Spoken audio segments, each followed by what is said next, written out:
Hello again, Gills fans, and welcome back to Gills in the Blood TV. I am a day later today with our match preview. As you're all aware, we've been moved to tomorrow, Sunday lunchtime. Well, Sunday just after lunchtime. We're on Sky Sports. TV record's not great, but I'm going to have a look forward to the game against Portsmouth. Have a look back into the game in the week. We won at Colchester in the Checker Trade Trophy, the competition that not many value that highly. Is probably the most polite way to describe it. And obviously there's been a lot of talk this week regarding the managerial situation, so I'll have a look at that. Got the Medway Messenger again.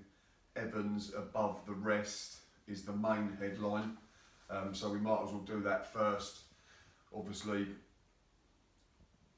Adrian Pennock's now been gone over a week and a half. The market now seems to have developed into a 3 or 4 horse race, I would say. Having a look at the odds on Odds Checker, they've got it down to a quartet of managers that may be in charge of Gillingham Football Club moving forward.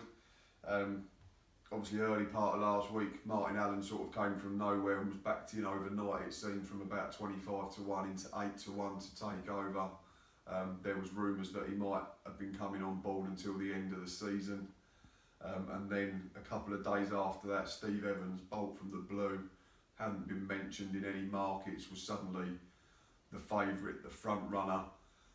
It was confirmed that we made an approach. Mansfield had rejected it. It now seems we've made another approach and that's been rejected. But it does seem the noises coming from Mr. Evans himself is that he might be willing to talk to us if allowed. But obviously until we get permission, that's not going to happen.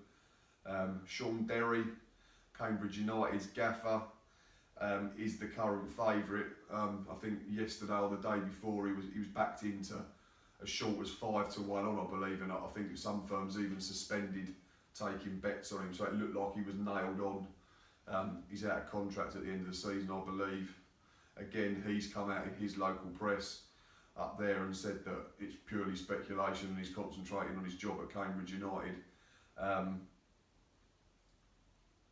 But having a look tonight, it seems that he's drifted again now. He's back out to 6 to 4 odds against. So maybe that's not as cut and dried as some had thought. Martin Allen has shortened into 4 to 1 with the same firm. So that still seems like a real runner and might be the value bet.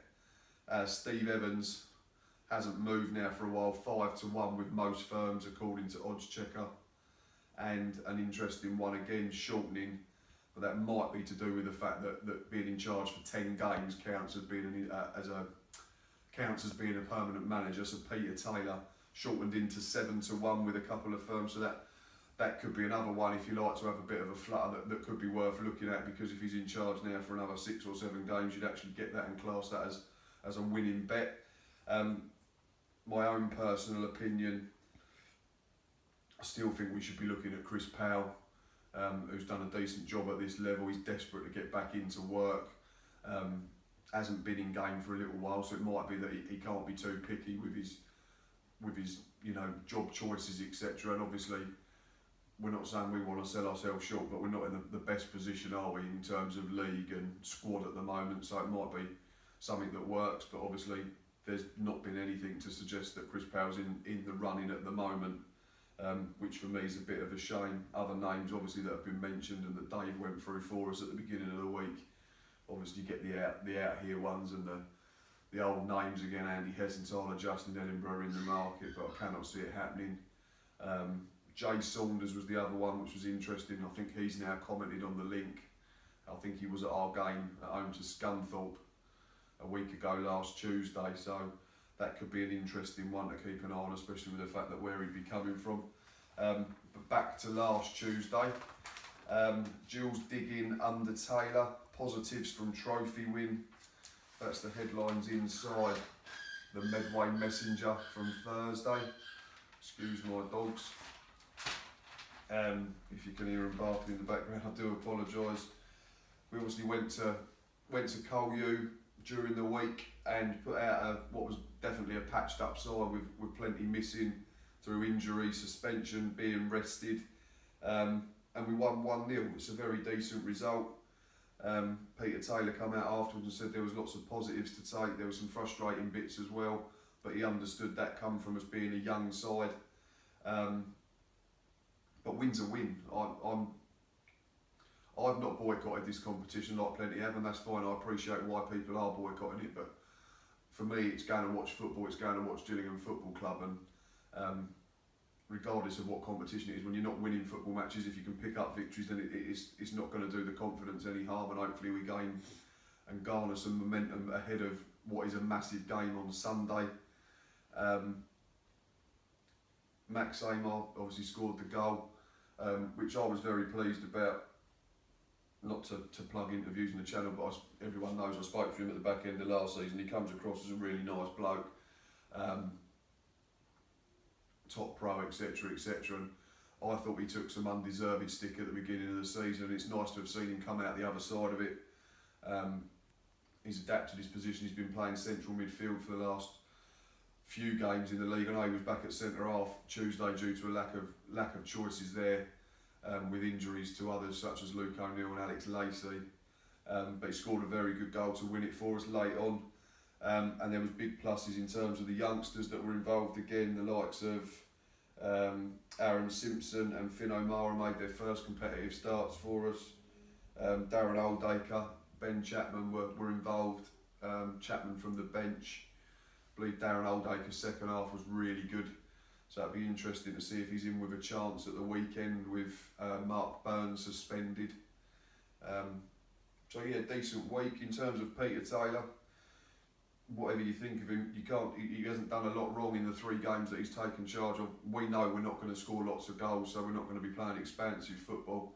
But we've only conceded 1 in them 3 games. Yes, we've only scored 1. We know the problems with our squad. We haven't got enough goals in it at the moment, so we're not going to be putting up trees in terms of winning games 2-0, 3-0 and 4-0. But what Peter Taylor has done has got us organised again, improved the level of the performance.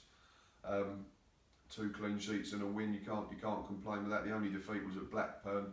And all I know, it might come across as that celebrating a 1-0 win, but we weren't expected to get anything at Ewood Park, let's be honest, regardless of the form we were in or the level of our squad. Blackburn are a championship club, really, let's be honest, at the very least, in terms of stadium and fan base, etc. So it was good. We went out there and gave a good account of ourselves last weekend, and believe we was very unlucky not to pick anything up. Aaron Simpson, sorry, I was confused by the picture of Elliot List. They got that wrong in the Medway Messenger this week, I've just noticed. But they talked to Aaron Simpson for the Shouting Men column, talking about how basically the last 5 years has been a lot of hard work, and obviously it all paid off with his first competitive first team start on Tuesday night, which is great to see. He's got bags of pace from what we've seen in pre-season, and no little ability as well, so let's hope that he continues to work hard and improve, and we see more of him, because I think he's a very good prospect. Interested to read that his dad used to play semi-pro, so he's obviously got a footballing background in terms of his family. And he said he had a trial as a youngster, I believe, at Tottenham, but it didn't work out, and that was a striker. But he's eventually got back to left back, left wing back, and he looks a very decent one in the making. So fingers crossed that he keeps pushing on this season, along with the other youngsters like we've already mentioned: Finn O'Mara, Darren Oldacre, Ben Chapman, Liam Nash. You'd have to put in that bracket Greg Cundall. Liam Nash is another one that's been spoke about over the last week or so. There's been some comments in the press from Peter Taylor, and I can understand what Peter Taylor means. He's not come out and said Liam Nash isn't good enough to play for this football club, but at the same time, I think what he's trying to do is not create too much pressure by chucking him in and saying that he's expecting him to win matches. We're not scoring loads. Tom Eaves and Josh Parker have scored in terms of our strikers, but apart from that, Sean Clare and now Max Amar are only other goal scorers this season. So I think that what Peter Taylor was trying to do was just to take the pressure off Liam Nash and try not to create too much of a excitement or whatever you want to call it around him, because we need to look after him, and he is coming up from a very low level compared to what he's at now. So I didn't think there was too much in it. If others did, then fair enough.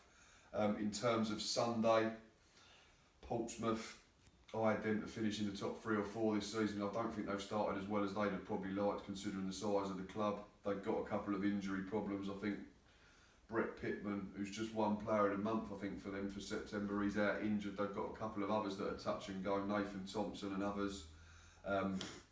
But for us, in terms of injuries and suspensions, we've got loads missing. Obviously, Bradley Garmston, Scott Wagstaff, Aaron Morris have been out for a while. Waggy and Garms apparently are close, but I can't see them being ready for Sunday. Alex Lacey I can't see being available, or Luke O'Neill. Mark Burns suspended, Tom Eaves is still suspended. Gabriel Zakwani on the back page has now been of the paper has been called up again by the Congo national team, so he's going to be playing in their game against Libya, so he's unavailable.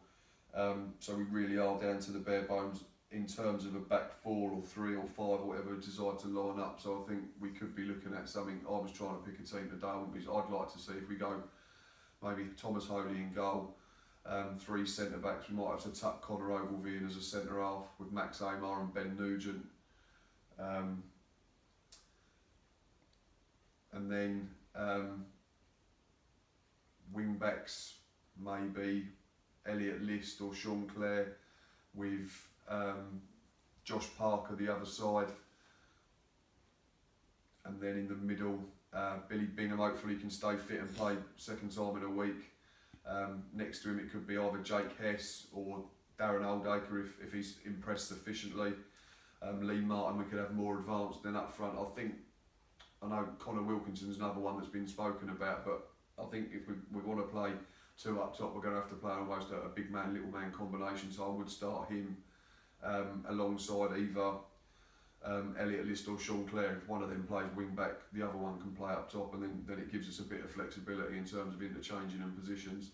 And what that team would hopefully give us though is some pace with Parker, List, Clare, all in the side, and a solid base behind that. But obviously Peter Taylor's the gaffer and we know he likes to set up defensively, so I'm not sure he'll be as expansive as that, but that would be my team if I was picking it. In terms of a prediction, I'm going to be a little bit positive here. I think Peter Taylor's done a decent job in his 3 games in charge, like I've already said. Portsmouth have not been great away recently. I think they've only won 1 in the last 4 or 5. So for that reason, I am going to go for a 1-0 Gillingham win, and hopefully that'll get our season up and running.